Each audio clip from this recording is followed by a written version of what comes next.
जो एक्सपेरिमेंट है जो करने जा रहे हैं वो है resistance of voltmeter, experiment number 14, और इसकी ग्राफ और रिज़ल्ट निकालना सीखेंगे। एक्सपेरिमेंट नंबर 14 का ऑब्जेक्ट है determine the resistance of voltmeter by drawing graph between R and 1/V। इसकी वर्किंग और ऑब्जर्वेशन निकालने का तरीका हम इससे पहले वाली वीडियो में देख चुके हैं। ऊपर कहीं मैं लिंक दे दूंगा, वो देख लीजिएगा आप लोग। अलबत्ता यहाँ पर जो सर्किट डायग्राम बनी हुई है वो उसी एक्सपेरिमेंट की ऑब्जर्वेशन की बनी हुई है जो हमने इससे पहले किया था। हमने जो निकालना सीखा है वोल्ट मीटर की रीडिंग, हमें पता है उसमें 3 से 4 कंपोनेंट हैं। The first one is the volt meter जिससे हम रीडिंग लेंगे। Second one is high resistance box जो यहाँ पर HRB के नाम से लिखा हुआ है। And the third one is 3 volt की बैटरी आपकी। And the fourth one is the key. जब उसके ऑब्जर्वेशन लेंगे तो हमारे पास कुछ इस तरह का ऑब्जर्वेशन टेबल है। इस ऑब्जर्वेशन टेबल में सबसे पहले पॉइंटर में आप देखेंगे कि आपके पास लिखा हुआ है least count of volt meter, जो कि अगर हम मीटर को देखें तो हमारे पास था 0.1 वोल्ट्स। उसके अलावा EMF है, तो हमें पता है कि यहाँ पर हमने बैटरी 3 वोल्ट की लगाई हुई है, तो यहाँ पर हमारे पास 3 वोल्ट का EMF आ गया। फिर उसके अलावा हमने हाई रेजिस्टेंस बॉक्स से वैल्यूज़ बारी बारी जो है वो निकालना शुरू की थी। तो पहली वैल्यू हमने जो निकाली थी वो थी 100 ओम की रेजिस्टेंस की, और जो मेरे पास वोल्ट मीटर की रीडिंग आई थी वो आई थी 2.9। इसी तरीके से सेकंड रीडिंग हमने जो निकाली थी वो थी 200, जो वैल्यू आई थी हमारे पास वो 2.8। थर्ड वैल्यू हमारे पास थी 300, और जो वैल्यू आई थी हमारे पास वो आई थी 2.7 वोल्ट मीटर की रीडिंग। उसके अलावा 400 की भी, और 500, 600, 700 एंड 800, ये सारी रीडिंग्स हमने निकाली थी HRB से। जो इस पे के रिस्पेक्टिव रीडिंग्स आई थी वो आई थी 2.6, 2.5, 2.4, 2.3 और 2.2। अब हम देखते हैं कि हमने जो ग्राफ बनाना है जिसकी मदद से हम वोल्ट मीटर की रीडिंग को फाइंड आउट करेंगे वो किन कॉलम्स के दरमियान रखेंगे। तो यहाँ पर एक तीसरा कॉलम भी देखें जो कि आपके पास है 1/V, और ये जो कॉलम आपके पास 1/V है, इस वोल्टेज की रीडिंग को आपने इन्वर्स करना है। तो अगर हम इन्वर्स करेंगे तो सबसे पहली जो वैल्यू आ रही है हमारे पास 1/V की, यानी 1 डिवाइडेड बाय 2.9, वो आ रही है 0.34। उसके अलावा जो सेकेंड रीडिंग 1 डिवाइडेड बाय 2.8 आ रही है वो आपके पास आ रही है 0.35। उसके अलावा जो नीचे आपके पास रीडिंग आएगी वो आपके पास 1 डिवाइडेड बाय 2.7, 0.37। उसके अलावा 1 डिवाइडेड बाय 2.6 आ रही है 0.38। उसके अलावा 1 डिवाइडेड बाय 2.5 आपके पास आ रही है 0.4। उसके बाद 1 डिवाइडेड बाय 2.4 आपके पास आ रही है 0.41। सेकेंड लास्ट आपके पास 2.3, 1 डिवाइडेड बाय 2.3 आ रही है 0.43, and the last one is 0.45। आप चाहें तो इसको 10 रीडिंग्स तक भी कर सकते हैं, लेकिन हमें 10 रीडिंग्स की ज़रूरत नहीं है, तो हम जो है उसको 2 कॉलम्स को इग्नोर करते हैं और इसको डिलीट कर देते हैं। सही। तो हमने 8 रीडिंग्स का ग्राफ बनाना है हमने, और अब 8 रीडिंग्स के ग्राफ से ही हम वोल्ट मीटर को निकालने की कोशिश करेंगे। तो हमें पता है कि ये हमारे पास वैल्यूज़ हैं। हमें जो 2 कॉलम्स बनाने हैं वो पहला वाला कॉलम होगा x एक्सिस का रेजिस्टेंस का, एंड द सेकेंड कॉलम जो कि y का होगा वो होगा 1/V का। चलिए ग्राफ की तरफ चलते हैं। अब हम आ गए हैं ग्राफ बनाने के लिए। तो ये ग्राफ हमने लिया, इसको हमने लैंडस्केप पे लेना है। इसका मतलब आपने हॉरिजॉन्टल ग्राफ लेना है, वर्टिकल नहीं लेना। जब हम ग्राफ लेंगे तो हम देखेंगे कि हमने कौन कौन सी वैल्यूज़ और कौन कौन सी रीडिंग्स को इसमें x और y पे ड्रॉ करना है। तो हमें पता है कि हमारे पास जो रेजिस्टेंस है वो x पे ड्रॉ होगी, और जो y पे ड्रॉ हो गया 1/v होगा। इस ग्राफ की ख़ास बात ये है कि आज तक आप लोग जो है वो 2 एक्सिस यानी पॉजिटिव और पॉजिटिव y एक्सिस पे ग्राफ ड्रॉ कर रहे थे। इसका मतलब खाली फर्स्ट क्वाड्रेंट पे ड्रॉ करते थे। ये वाला ग्राफ थोड़ा सा मुख्तलिफ है। इसमें आपके फर्स्ट क्वाड्रेंट और सेकंड क्वाड्रेंट के दोनों ग्राफ के पीस इस्तेमाल होंगे। इसका मतलब है पॉजिटिव एक्स भी लेंगे आप लोग और नेगेटिव एक्स भी बनाएंगे और आप पॉजिटिव वाई लेंगे, तो मेरे पास फर्स्ट और सेकंड क्वाड्रेंट दोनों इस्तेमाल होंगे। इसके लिए ज़रूरी है कि हम सबसे पहले तो एक्स और वाई की मार्किंग करें, यानी एक्स एक्सिस को सही तरह मार्क करें और वाई एक्सिस को प्रॉपर्ली मार्क करें। तो एक्स एक्सिस में अगर हम देखें तो हमारे पास जो रीडिंग है वो पॉजिटिव 100 से लेकर मैक्सिमम पॉजिटिव 800 तक जा रही है। तो अगर हम एक्स एक्सिस को ड्रॉ करें तो कुछ इस तरह ड्रॉ कर सकते हैं। मैं कलर चेंज कर रहा हूँ ताकि विजिबल हो। तो मैंने यहाँ पर एक्स एक्सिस को ड्रॉ किया, सही है। यहाँ हमारे पास ये आ गया एक्स एक्सिस और हमें पता है कि एक्स एक्सिस में हमारे पास जो वैल्यू है वो है रेजिस्टेंस।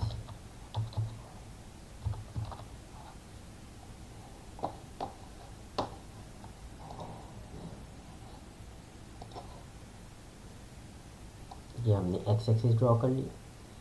इसकी स्केल की मार्किंग हम बाद में करेंगे। उसके अलावा हमें ये भी पता है कि हमने वाई एक्सिस भी ड्रॉ करना है और वाई एक्सिस में हमें इस तरह ड्रॉ करना है कि हम पॉजिटिव एक्स एक्सिस और नेगेटिव एक्स एक्सिस दोनों को प्रॉपर्ली मार्क कर सकें। तो मुझे पता है कि पॉजिटिव एक्स एक्सिस की जो स्केल है वो 100 से 800 तक जा रहा है, तो मैं इसको यहाँ ड्रॉ करता हूँ। तो ये मेरे पास आ गया वाई एक्सिस। इसमें इसको इस तरह ड्रॉ किया कि मुझे पता है कि ये वाली साइड जो है वो मेरे पास पॉजिटिव एक्स एक्सिस की होगी और ये वाली मेरे साइड मेरे पास नेगेटिव एक्स एक्सिस की होगी। तो हमें पता है कि जो वाई एक्सिस है, ये वाला वाई एक्सिस, इसको मैंने जो लिया है वो 1/v की वैल्यू, तो मैंने ये मार्क कर दिया 1/v और वाई एक्सिस भी मार्क कर लिया प्रॉपर्ली। अब हमने मार्किंग के बाद करना ये है कि हमने स्केलिंग को सही तरह मेंशन करना है। स्केल के लिए मुझे पता है on X axis 1 small box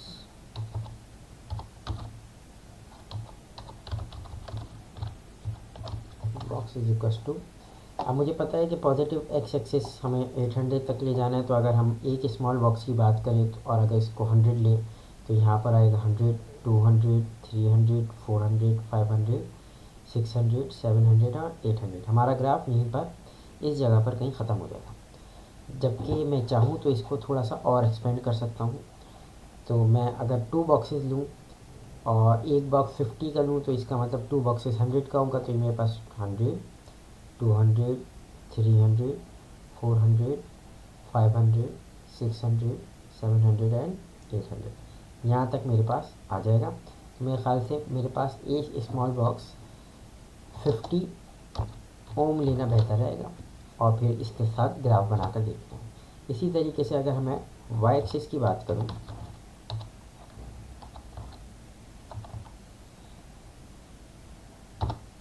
तो वाई एक्सिस में मुझे पता है कि मेरे पास जो मेजरमेंट है वो 0.34 से 0.45 तक जा रही है।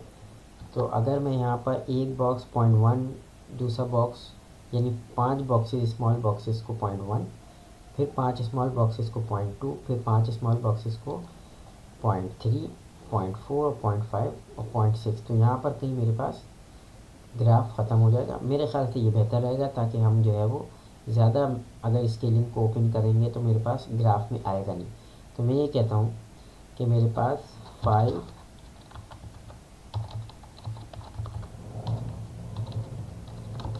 स्मॉल बॉक्स जो है वो 0.1 v की पावर -1 के बराबर है। अब ये पावर का सिंबल है क्योंकि यहाँ पर पावर का सिंबल बना नहीं सकता मैं किसी और तरीके से, तो मैंने यहाँ सिंबल पावर कर लिया, ठीक है।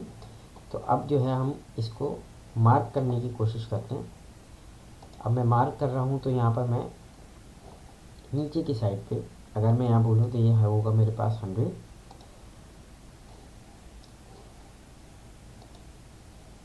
इसको थोड़ा सा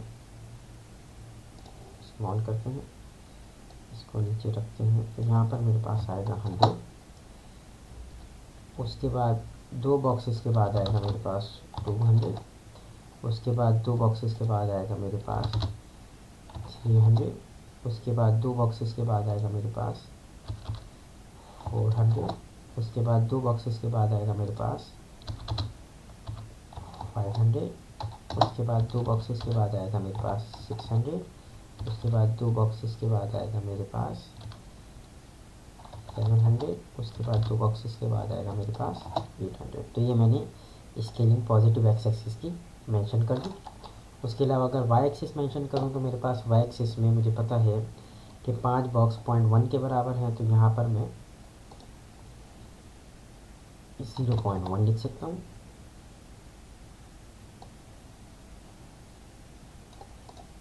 यहाँ पर मैं लिख सकता हूँ 0.2। यहाँ पर मैं लिख सकता हूँ 0.3। यहाँ पर हमारे पास आ जाएगा 0.4।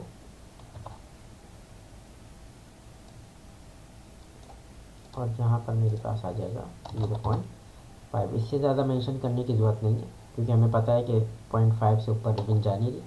अलबत्ता यहाँ पर नेगेटिव एक्सिस को हम देखते हैं किस तरह हम मेंशन करेंगे। हमें पता है कि यहाँ पर 2 बॉक्सेस एक्स एक्सिस पे 100 के बराबर हैं, तो नेगेटिव एक्स एक्सिस में हमारे पास ये -100 के बराबर होंगे। तो यहाँ पर आ गया -100। अगर मैं बनाऊँ तो ये मेरे पास आ जाएगा -100। इसी तरह माइनस में चलते रहेंगे तो हम देखते हैं कि कहाँ तक जाती है वैल्यू हमारे पास। ये आएगा -100, -200, -300, -400, -500, -600, -700, -800। तो यहाँ पर आ जाएगा मेरे पास -1000।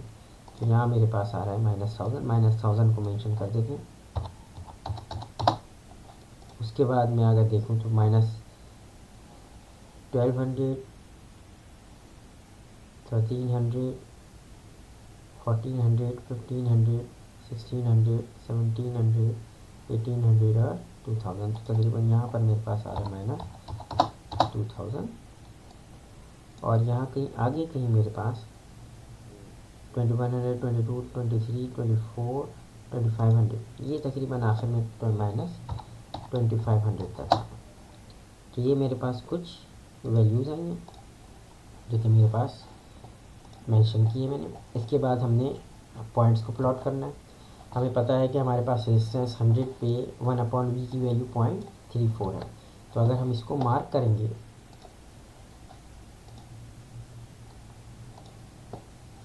तो हम सबसे पहले 100 को देखेंगे, और मेरे पास जो वैल्यू है वो 0.34 है। तो 100 को देखते हुए हम 0.34 को मार्क करते हैं, तो 0.32, 0.34 यहाँ पर कहीं मार्क सही है। उसके बाद सेकंड रीडिंग हमारे पास 200 है और 0.35 है। तो 200 को अगर देखेंगे और 0.35 को देखेंगे तो यहाँ पर कहीं सेंटर में मार्क हो रहा होगा। अगर हम इसके बाद आगे चलें और आगे 300 पे देखें तो 300 पे 0.37 है। 300 पे 0.37 यहाँ कहीं मार्क हो रहा होगा। बल्कि इसको थोड़ा सा एक स्टेप आगे लेते हैं, यहाँ कहीं मार्क हो रहा होगा। इसको आप प्रॉपर ग्राफ में करेंगे तो एक्यूरेट मार्किंग आप कर सकेंगे। यहाँ पर थोड़ा बहुत आगे पीछे हो सकता है। 400 पे 0.38 है, तो ये रहा 400 पे 0.38 का मतलब ये है कि मेरे पास ये मार्किंग है। उसके अलावा 500 पे 0.4 है, तो ये 500 है, और ये मेरे पास 0.4 की मार्किंग है। उसके अलावा आप अगर देखेंगे तो 600 पे 0.41 तो 600 पे 0.41 यहाँ कहीं होगा मेरे पास, मैंने ये मार्किंग लगाई।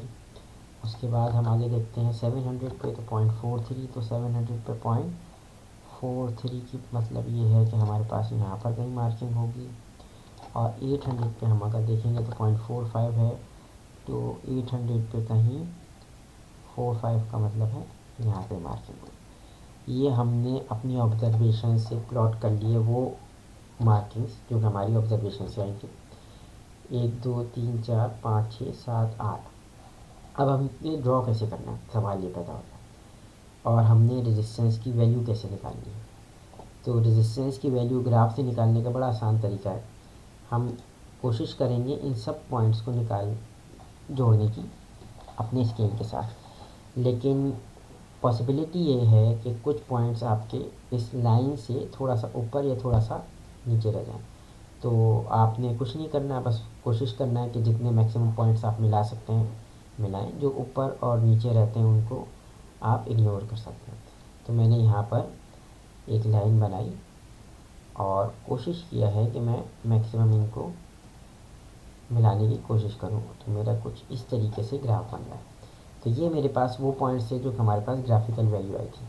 अब इसी को मैं कंटिन्यू करूँगा और कंटिन्यू करके कोशिश करूँगा कि नेगेटिव एक्स एक्सिस में जहाँ पर ये कट होती है उस लाइन की वैल्यू, उस पॉइंट की वैल्यू मैं फाइंड आउट करूँ। तो मैंने इसी लाइन को एक्सटेंड किया और इसी लाइन को इस तरह एक्सटेंड किया कि ये कहीं एक्स एक्सिस पे टकराए। हमारे पास यहाँ पर ये वैल्यू टकरा रही है। अब जो ये वैल्यू टकरा रही है इस वैल्यू को मैं कहूँगा ये रेजिस्टेंस ऑफ वोल्टमीटर है। अब आप कहेंगे कि नेगेटिव साइन है यहाँ, तो और नेगेटिव साइन के रेजिस्टेंस में होता नहीं है, तो हम नेगेटिव साइन को इग्नोर करेंगे और जो ये वैल्यू कट कर रही है उस वैल्यू को कहेंगे कि वो हमारे पास रेजिस्टेंस ऑफ वोल्टमीटर है बाय ग्राफिकल मेथड। तो अगर मैं देखूँ तो यहाँ मेरे पास 2000 था, 2200, उसके बाद 2300 और उसके बाद 2400। तो इसका मतलब ये है कि हमारे पास जो x की वैल्यू आ रही है जो कि एक्चुअली में रेजिस्टेंस ऑफ वोल्टमीटर है बाय ग्राफ, वो हमारे पास आ रही है 2400 ओम। तो उम्मीद है आप लोगों को समझ में आ गया होगा कि हमने ग्राफ से रेजिस्टेंस ऑफ वोल्टमीटर कैसे निकालनी। सवाल ये पैदा होता है कि हमारे पास एक्चुअल में वोल्टमीटर की रेजिस्टेंस है क्या। तो एक्चुअल हमारे पास जो वोल्टमीटर की रेजिस्टेंस है वो तकरीबन 3000 के करीब करीब होती है। अभी हमारे पास जो आई है वो 2400 आई है। तो थोड़े से एरर के साथ ये एक्सेप्टेबल है। हो सकता है आपके पास 2400 से थोड़ी सी ज़्यादा वैल्यू आए या थोड़ी सी कम आए, तो कोई इशू नहीं है। जो आपकी ग्राफिकल वैल्यू आ रही है वही हम रिज़ल्ट में लिखेंगे। अब हमने इसको पुटअप करना है अपनी रिज़ल्ट में। तो हमारे पास लिखा हुआ है graphical value of resistance of voltmeter. तो ये हमारे पास जो ग्राफ से आ रही है वो आपके पास आ रही है तकरीबन 2400 ओम्स। यहाँ वोल्ट गलत लिखा हुआ है, यहाँ पर आएगा ओम्स। तो ये हमारे पास रेजिस्टेंस ऑफ वोल्टमीटर निकालने का तरीका है। उम्मीद है आपको समझ में आया होगा।